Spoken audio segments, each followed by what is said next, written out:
So I first want to start. Today is the 10-year anniversary of the Sandy Hook shooting in Newtown, Connecticut.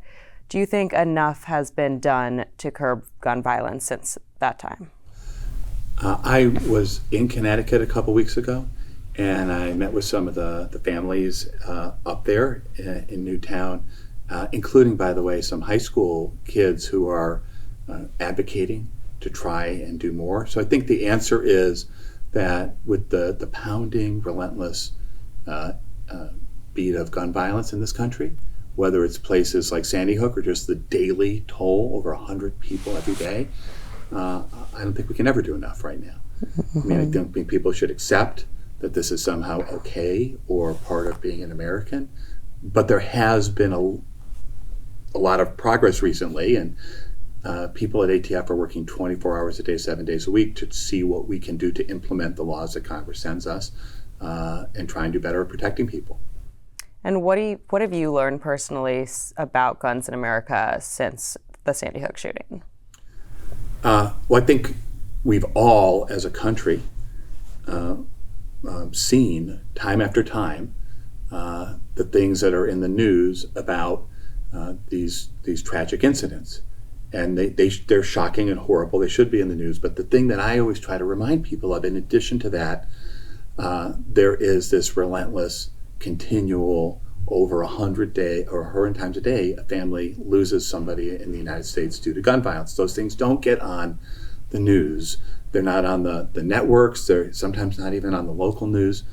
And the thing that I just keep trying to tell everybody over and over again is we have to continue to press back and to raise up our voices, that people don't somehow become callous to this, right? That they don't accept this. You know, when I was up in Newtown, I told you, these are people who, despite these horrible personal tragedies, have decided in their community that they're gonna raise their voices and try to continue to press. That should be inspirational to all of us. What I've learned is that there's tremendous amount of tragedy and a tremendous amount of strength out there, and that what I think should inspire all the rest of us to keep pushing on this.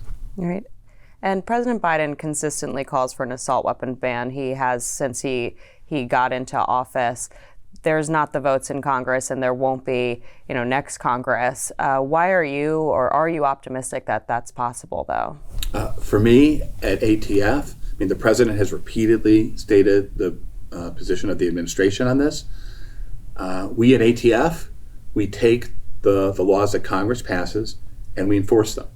And with the resources we have, we are going to do whatever we can do to try and make sure that we're implementing the laws that Congress passed. Now, Congress did recently pass the Bipartisan Safer Communities Act and gave us some new tools to deal with gun violence. And we have to do our best now to implement that with the resources we have to make that policy implemented as a real on-the-ground signal progress in the country.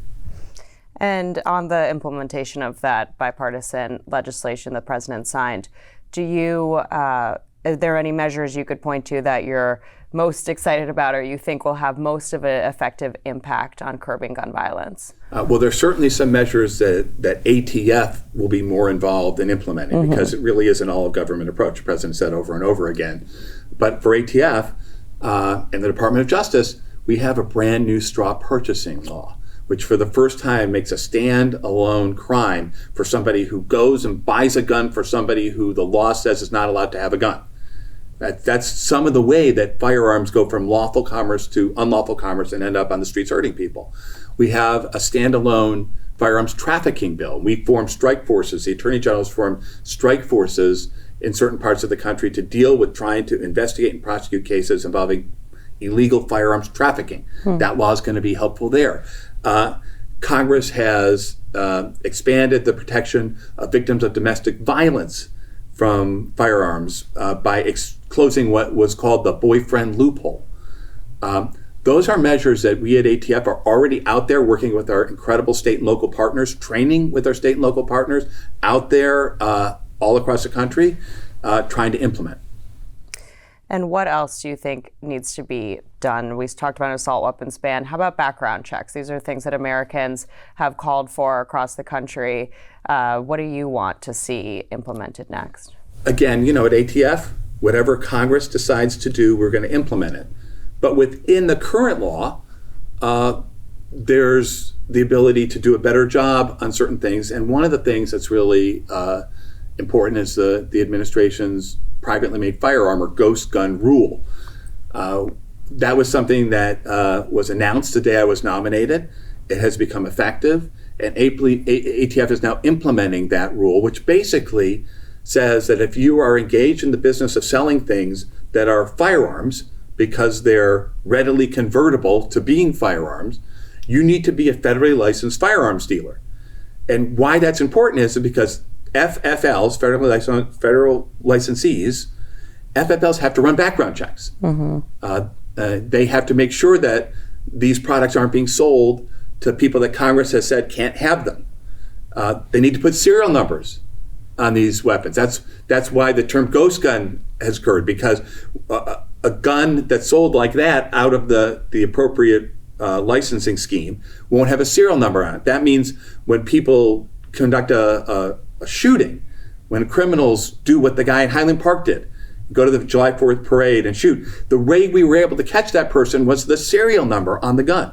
Ghost guns, the bullets are real, they kill people like regular guns, and now they're being treated like firearms, which is what they are, and people should be running background checks before they transfer those products. So those are kinds of things that we can do within the current legal structure to make sure that everybody's following the rules. And what do you say to Americans who, hear about the Highland Park shooting or experience shootings like that in their own communities? We just had the Colorado Springs shooting last month and multiple before Thanksgiving, who hear that there's efforts out of the administration. They hear about this big bill out of Congress, but still aren't seeing change.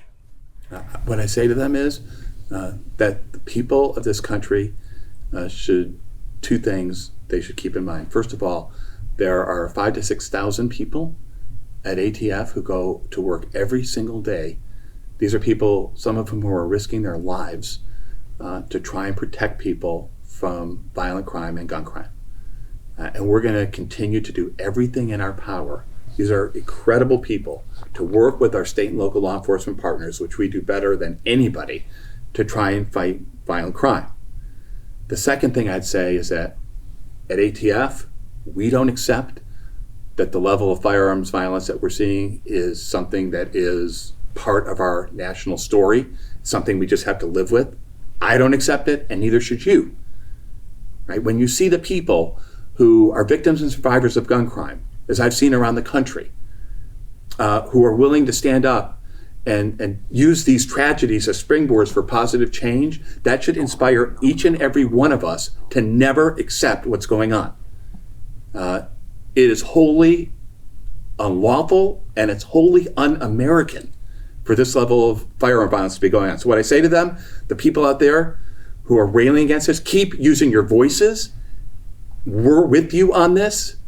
We have to do better.